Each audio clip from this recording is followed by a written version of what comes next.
और चलिए अब बात शहर की सरकार की कर लेते हैं। जयपुर, जोधपुर और कोटा के 6 नगर निगमों के लिए नामांकन प्रक्रिया कल संपन्न हो चुकी है।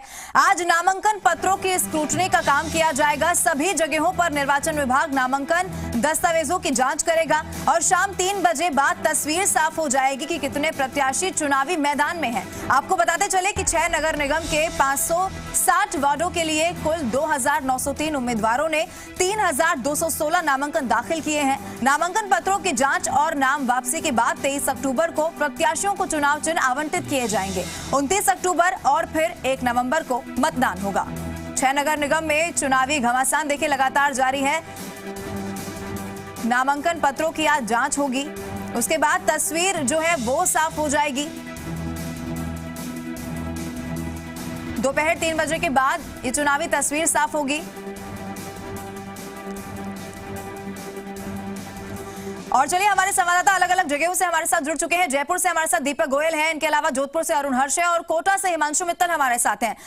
सबसे पहले जयपुर का रुख करूंगी। दीपक, आपके पास मैं यहाँ पर आना चाहूंगी। देखिए, नामांकन प्रक्रिया जब खत्म हुई तो हलचल और तेज हुई है और अब कहीं ना कहीं जो मान मनोबल है उसका दौर भी शुरू होता हुआ नजर आएगा। आज क्या कुछ होने वाला है? नामांकन पत्रों की जांच की जाएगी। दीपक, देखिए, कल का जो दिन था बड़ा अहम था और कल जयपुर नगर निगम और जयपुर हेरिटेज में सुबह 10:30 बजे से लेकर और दोपहर 3 बजे तक बड़ी गहमा गहमी देखने को मिली, जहां पर जिन कैंडिडेट्स जो कि दावेदारी कर रहे थे पार्टियों से टिकट की, उन्हें टिकट नहीं मिला, उन्होंने निर्दलीय ताल ठोके। यानी कि जयपुर नगर निगम और हेरिटेज में 900 से ज़्यादा निर्दलीय हैं, वो जीत हार का समीकरण बिगाड़ सकते हैं। हालांकि आज दूसरा दिन है, यानी कि स्क्रूटनी का दिन है। रिटर्निंग अधिकारी है अपनी टीम के साथ स्क्रूटनी, जो नामांकन पत्र आए हैं उसकी स्क्रूटनी कर रहे हैं। जयपुर के अंदर 1400 से ज़्यादा हैं, यहाँ कह सकते हैं कि 1425 अभ्यर्थियों ने अपना नामांकन दाखिल किया जयपुर नगर निगम और हेरिटेज में, जिसमें आखिरी दिन यानी कि कल का जो दिन था जिसमें 1290 अभ्यर्थियों ने 1306 में आवेदन किए। ये आप रिटर्निंग अधिकारी के कक्ष की तस्वीरें देख रहे हैं, जहाँ रिटर्निंग अधिकारी हैं वो अपनी टीम के साथ जो नामांकन पत्र उनके समक्ष दावेदारों ने पेश किए थे उनकी स्क्रूटनी कर रहे हैं, यानी कि जांच कर रहे हैं। आज दोपहर 3 बजे तक इन नामांकन पत्रों की समीक्षा होगी, यानी कि इनमें ये वो तमाम चीजें देखी जा रही है कि कैंडिडेट्स ने कोई दस्तावेज कमी तो नहीं लगाया, या कोई आपराधिक प्रवृत्ति का तो नहीं है, या किसी जो प्रमाण पत्र जाति या मूल निवास के लगते हैं वो नहीं है, या वोटर लिस्ट नहीं है। इसके अलावा कुछ ऐसे भी नामांकन खारिज होंगे जिन्होंने, जो एक कैंडिडेट्स है जिसने 4 अपना नामांकन पत्र है वो दाखिल किए हैं। ऐसे में जो 3 नॉमिनेशन है, यदि एक सही पाया जाता है तो 3 नॉमिनेशन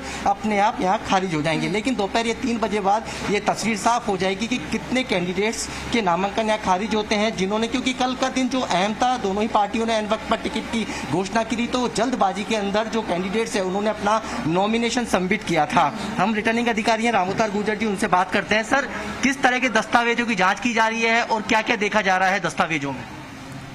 दस्तावेज में उनके हस्ताक्षर हैं, उनके जो प्रस्तावक हैं वो उसी वार्ड के हैं या नहीं है, निर्दलीय की स्थिति में 5 प्रस्तावक हैं कि नहीं, उसकी पार्टी का अगर है तो वो सिंबल आया कि नहीं आया, उन्होंने जो घोषणाएं दी हैं, संतान संबंधी घोषणा दी है, जो उनके विरुद्ध अगर कोई केस वगैरह कोई विचाराधीन है उसकी घोषणा दी है, उसको देख रहे हैं। उनकी संपत्तियों का उन्होंने जो ब्यौरा दिया है वो दिया है कि नहीं दिया, वो सारे के सारे प्रमाणित हैं, जो उसके हस्ताक्षरित हैं या नहीं है, एफिडेविट 50 रुपये के स्टाम्प पे है या नहीं है, उनकी एज है चुनाव लड़ने के लिए सही वो है या नहीं है, इन सारी चीज़ों की समीक्षा की जा रही है। क्या क्या शर्तें हैं जिसमें नामांकन खारिज हो सकता है, क्या क्या चीज़ें हैं ऐसी? वो मैंने जो सारी चीज़ें बताई ना, ये सारी चीज़ें जो ज़रूरी हैं, जैसे उनके संतान अगर मान लो 2 से ज़्यादा हैं, 95 के बाद में और हो गई हो, उसको मिला के अगर वो हैं, अगर 95 से पहले 2 से ज़्यादा हैं तो कोई नहीं, लेकिन अगर पहले 2 हैं या 2 से ज़्यादा हैं फिर 95 के बाद में और हो गई तो वो एक क्राइटेरिया है।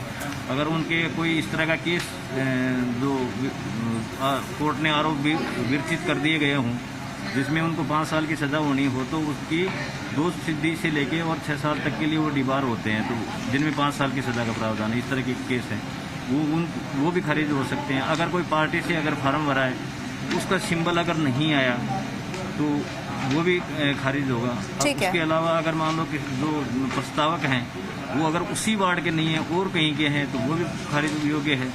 ऐसी निर्दलीयों में अगर 5 प्रस्तावक नहीं आए, 5 से कम आए, तो भी वो खारिज हो गया। देखिए अलग अलग कैटेगरी है, कह सकते हैं कि जिन लोगों को, जिन कैंडिडेट्स को जो दावेदारी जिन्होंने की है, उन्होंने अपना यदि प्रस्तावकों की संख्या जी, यदि जी। कम है तो नामांकन खारिज हो सकता है। आवेदन किया था, मेरे को बिना सूचना बताए मेरा फार्म को रिजेक्ट किया जा रहा। रिजेक्ट? हाँ। तो क्यों किया जा रहा है? अब वो तो साहब यही बताएंगे, मैं ना कर लूंगा उसकी। तो नामांकन आपने दाखिल कर दिया? बिल्कुल कर दिया था साहब, और मैंने 5 साल तक। नामांकन खारिज होने का समय तो 3 बजे तक है।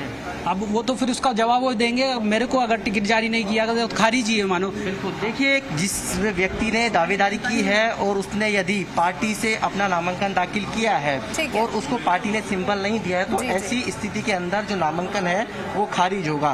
दूसरी चीज है, संतान को लेकर ये मामला है कि यदि 2 से ठीक ज्यादा है। संतान होती है तो उस कैंडिडेट्स का नामांकन खारिज होगा। लेकिन इस बार बड़ी दिलचस्प चीज ये भी देखने को मिलेगी कि कई जो पार्टियां हैं उन्होंने ग्रेटर में रहते हैं या हेरिटेज में अपना ठीक है nomination दीपक, submit कर बिल्कुल दिया है, या दिलचस्प heritage तो से वो होने अपनी ही ताल को वाला या यहाँ पर heritage है। में और रहने जिस वाला तरीके से बातचीत भी जब आपने की तो ये भी समझ में आया कि आधार क्या कुछ है जिसके आधार पर जो नामांकन पत्र है उसकी जांच की जा रही है और फिर क्या खारिज आगे